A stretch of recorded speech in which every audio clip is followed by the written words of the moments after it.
কখনো কথা বলা থামিও না। রাগে জিদে কষ্টে কিংবা অভিমানের সম্পর্কের মাঝে নীরবতার প্রাচীর তুলনা। হ্যালো এভরিওয়ান, আসসালামু আলাইকুম। কেমন আছেন সবাই?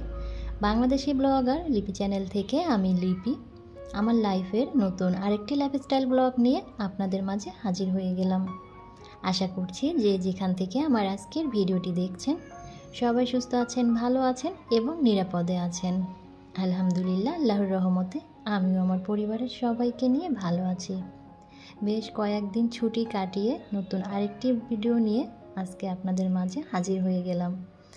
আসলে আমি অসুস্থ ছিলাম, সেই কারণে আপনাদের সাথে কোনো ভিডিও শেয়ার করতে পারি না। তবে আমার কাছে মনে হয় শরীর যতই অসুস্থ হোক না কেন, সংসারের প্রতি যদি মায়া থাকে, ভালোবাসা থাকে, সংসারের প্রতি যদি যত্ন নেওয়ার মন মানসিকতা থাকে, তাহলে কিন্তু অসুস্থ শরীর নিয়েও কাজ করা যায়। কিন্তু আপনার মনটা যদি খারাপ থাকে, আপনি কিন্তু কোনো কাজই করতে পারবেন না, কোনো কাজই মন বসাতে পারবেন না। শরীর খারাপের চেয়ে মন খারাপ কিন্তু আপনাকে বেশি দুর্বল করে দিবে। তো আমার তো শরীর খারাপ ছিল, সেই সাথে আমার মনটাও ভীষণ খারাপ ছিল। আমার মনটা এত বেশি অস্থির ছিল, এই কয়েকটা দিন আমি কোনো কাজই মন বসাতে পারি নাই। আমার পরিবারে যেহেতু এখন একটু সদস্য সংখ্যা বেশি, যতই আমার শরীর খারাপ থাকুক, মন খারাপ থাকুক, রান্নাবান্নার কাজটা কিন্তু আমাকে করতেই হবে। যেমন তেমন করে হোক সংসারের কাজ কিন্তু আমাকে করতেই হবে। কিন্তু আপনাদের সাথে তো আর যেমন তেমন কাজ করে শেয়ার করা যায় না, তাহলে তো আপনারা আমার সেই ভিডিওগুলো দেখবেন না। আর আমার মনটা এত বেশি অস্থির ছিল, আমার একদমই মন চায়নি যে আমি ক্যামেরা অন করে তারপরে ভিডিও শ্যুট করি। তো এই কারণে আমি আপনাদের কাছ থেকে এই কয়দিন একটু দূরে ছিলাম। তো শরীরটা একটু ভালো হয়েছে, তবে মনটা এখনও অনেক বেশি অস্থির আছে। তো সবাই আমার জন্য দোয়া করবেন যাতে আমার শরীর মন দুটোই ভালো হয়ে যায়, আবার আগের মতো আমি ফুরফুরে মেজাজ নিয়ে আপনাদের সামনে ভিডিও শেয়ার করতে পারি। আবার সেই আগের মতো ফুরফুরে মন নিয়ে আমি যেন আমার ভালোবাসার সংসারের কাজগুলো ভালোবেসে করতে পারি। তো আজকে সকালবেলা ঘুম থেকে উঠে আমি কিচেনে চলে আসছি, একদমই সকালবেলা চলে আসছি। এখন পর্যন্ত সূর্যের আলো ফোটেনি, মানে ভোরের আলো এখনও ঠিকমতো ফোটে নাই।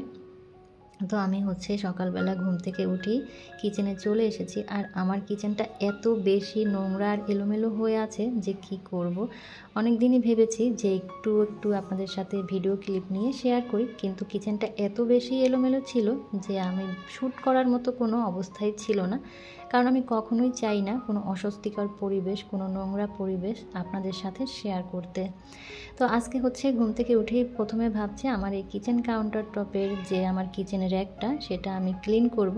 তো ভাবলাম একটু আপনাদের সাথে শেয়ার করি, এটা ভেবেই আজকে ক্যামেরাটা অন করলাম। তো আমি কিন্তু আমার কিচেন সেলফের নিচের তাকে যত কিছু আছে সব কিছু নামিয়ে খুব সুন্দরভাবে পরিষ্কার করে দেন আবার সব কিছু জায়গা মতো গুছিয়ে নিয়েছি।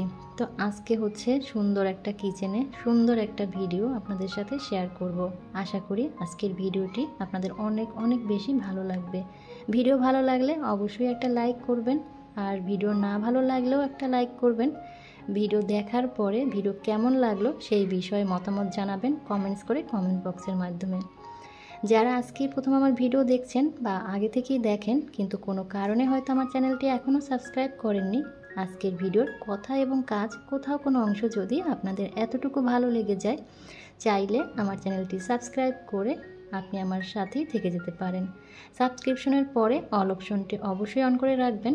অল অপশনটি অন করা থাকলে আমি ভিডিও দেওয়ার সাথে সাথে আপনাদের কাছে নোটিফিকেশন পৌঁছে যাবে, আর আপনারা আপনাদের সময় সুযোগ বুঝে আমার ভিডিওটি দেখে নিতে পারবেন। যারা আমার চ্যানেলটি সাবস্ক্রাইব করে সেই শুরু থেকে আমার সাথে এই পর্যন্ত আছেন, ভালোবেসে আমার ভিডিওগুলো দেখেন, আমার ভিডিও দেখার পরে ভালো মন্দ কমেন্টস করেন, তাদের প্রতি রইল অন্তরের অন্তঃস্থল থেকে দোয়া ও ভালোবাসা। কিচেনের অনেক কাজ করেছি, এরপরে রাইস কুকারটাও পরিষ্কার করেছি। রাইস কুকারে ভাত রান্না করেছি, তরকারি রান্না করেছি। রাইস কুকারটা একদমই নোংরা হয়ে আছে। রাইস কুকারটা ক্লিন করে আমি দুপুরের জন্য ভাতটা বসিয়ে দিয়েছি। আর এই কাজগুলো করতে করতে খুব সুন্দরভাবে দিনের আলো কিন্তু ফুটে গেছে। আমি সকালের নাস্তার জন্য আগের দিন রাতেই সব কিছু প্রিপারেশন করে রেখেছি।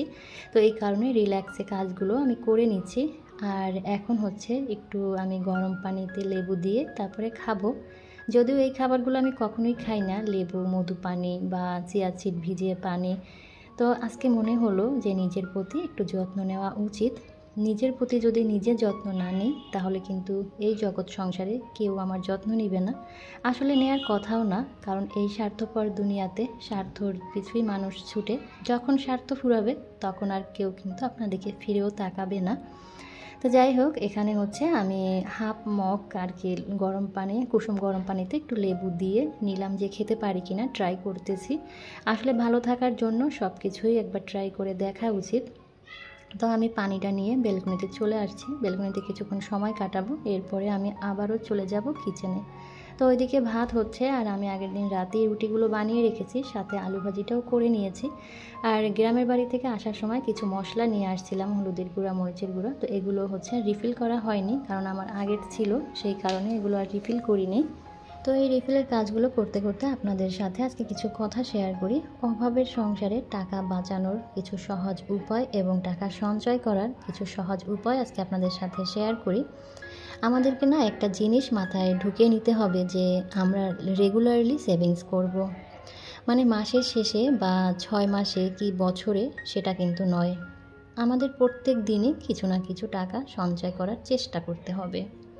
সেটা আমরা কিভাবে করতে পারি, যেমন আমরা বাজার করছি বা প্রত্যেক দিনের যে খরচ সামলাচ্ছি, সেটা ধরা যাক 100 টাকা। যদিও 100 টাকায় এখন কিছুই হয় না, তারপরও আমাদের মতো মধ্যবিত্ত নিম্নবিত্তদের আর কি 100 টাকায় কিন্তু অনেক কিছু। তো 100 টাকা নিয়ে আমি বাজারে যাওয়ার আগে মনের মধ্যে এই জিনিসটা আমাকে অবশ্যই ভালো মতো ঢুকিয়ে নিতে হবে যে আমি 100 টাকা পুরোপুরি খরচ করব না। আমার একটা টার্গেট থাকবে এখান থেকে কিছু না কিছু টাকা বাঁচিয়ে আনার। সেটা 5 টাকা কি 10 টাকা বা 20 টাকা যাই হোক, আর সেই টাকাটা কিন্তু আমরা সঞ্চয় করতে পারি। সেই টাকাটা বাড়িতে এনে আমরা কিন্তু একটা জায়গায় সঞ্চয় করতে পারি। তবে সেটা কোনো ব্যাগে বা কোনো বইয়ের পাতায় বা ওয়ার্ড্রোপের কাগজের নিচে না। কারণ এসব জায়গায় যদি আমরা টাকা রাখি তাহলে আমাদের যখনই একটু হাতে টাকার টান পড়ে সেখান থেকে নিয়ে কিন্তু আমরা খরচ করে ফেলি। অবশ্যই টাকাটা সঞ্চয় করতে হবে কোনো ব্যাংকে, কোনো মাটির ব্যাংকে বা কোনো প্লাস্টিকের ব্যাংকে, যেখানে রাখলে টাকাটা চাইলেই আমরা সেখান থেকে নিয়ে খরচ করতে পারবো না। আর এই সঞ্চয় থেকে কিন্তু বছর শেষে খুব ভালো একটা অ্যামাউন্ট আমরা পেতে পারি। তো আইডিয়াটা কেমন অবশ্যই কিন্তু আমাকে কমেন্টস করে জানাবেন। আর এইদিকে হচ্ছে আমি কিন্তু সবার নাস্তা দিয়েছি, সবাই নাস্তা করে নিয়েছে। আর এখন হচ্ছে আমি আমার নিজের নাস্তাটা রেডি করে নিয়েছি, রুটি, আলু ভাজি, সেই সাথে একটা ডিম সিদ্ধ করে নিয়েছি। আর আজকে হচ্ছে রং চা, দুধ শেষ হয়ে গিয়েছে, তো সেই কারণে হচ্ছে রং চাই খেতে হচ্ছে। তো যেই কথা বলছিলাম যে কিভাবে আর কি আমরা খরচ বাঁচিয়ে একটু সঞ্চয় করতে পারি। তো আরেকটা অভ্যাস আমাদের গড়ে তুলতে হবে, সেটা হচ্ছে আমাদেরকে লেখালেখির অভ্যাসটা করতে হবে, আমাদেরকে একটু নোট করার অভ্যাসটা করতে হবে। আমাদের সংসারে যখন যেটা শেষ হয়ে যায় আমরা যদি সেটা একটু নোট করে রাখতে পারি তাহলে কিন্তু আমাদের সংসারে অনেকটাই খরচ বেঁচে যায়।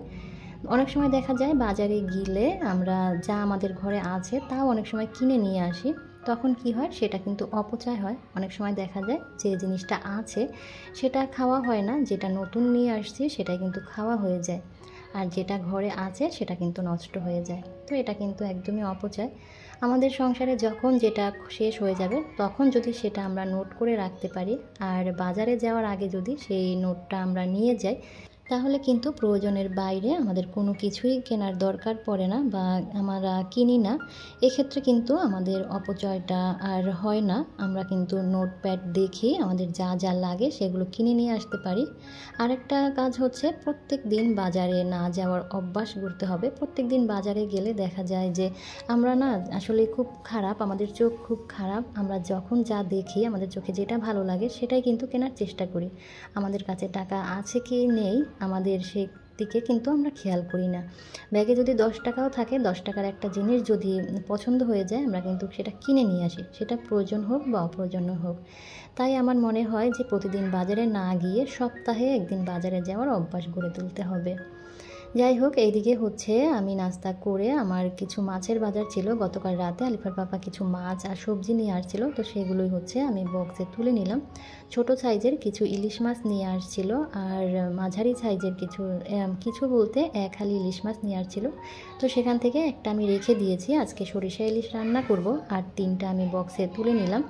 আসলে আমরা সিজনের সময় কম বেশি ছোট হোক বড় হোক ইলিশ মাছ খেয়েই থাকি, কিন্তু আমার শাশুড়ি যেহেতু গ্রামে থাকে, তো শাশুড়ি আম্মার তো তেমন একটা ইলিশ মাছ খাওয়া হয় না। যদিও প্রত্যেক সিজনেই বড় সাইজের মানে 1 কেজির উপরে 1.5 কেজি বা 2 কেজি ওজনের 3-4টা ইলিশ মাছ কিনে নিয়ে আলিফার পাপা গ্রামে যায়, সবাইকে দাওয়াত করে, বোনদেরকে, বোন জামাইদেরকে, তারপরে শাশুড়ি আম্মাকে নিয়ে সবাই মিলেমিশে সেই মাছগুলো খাওয়া হয়। তো আম্মা যেহেতু এখানে, তো বলছিলাম কিছু ইলিশ মাছ নিয়ে আসতে, তো হচ্ছে ও কিছু ইলিশ মাছ নিয়ে আসছে, সাথে কিছু রুই মাছ আর পাঙ্গাস মাছ নিয়ে আসছিল। তো রুই মাছ আর পাঙ্গাস মাছ কেটেই নিয়ে আসছিল, সেটা হচ্ছে আমি রাতে আনার সাথে সাথেই ধুয়ে পরিষ্কার করে আমি ডিপে রেখে দিয়েছিলাম, যেভাবে আর কি আমি রাখি। তো যে আইস হয়ে যাওয়ার পরে আমি সেগুলো হচ্ছে বক্সে করে রেখে দিলাম। এদিকে হচ্ছে আমি ঢেঁড়সটাও বসিয়ে দিয়েছি, আর সরিষা ইলিশ রান্না করার জন্য সব কিছু প্রিপারেশন করে নিচ্ছি। সরিষা ইলিশ রান্না করলে আমি মাছটাকে একটু হালকা করে ভেজে নেই, আমার কাছে তা না হলে ভালো লাগে না। তো এদিকে হচ্ছে মাছটাকে কেটে আমি হলুদ, লবণ আর মরিচ দিয়ে মাখিয়ে তারপরে কিছুক্ষণ রেখে দিব। এরপরে হচ্ছে আমি মাছগুলোকে একটু হালকা ভেজে নিব।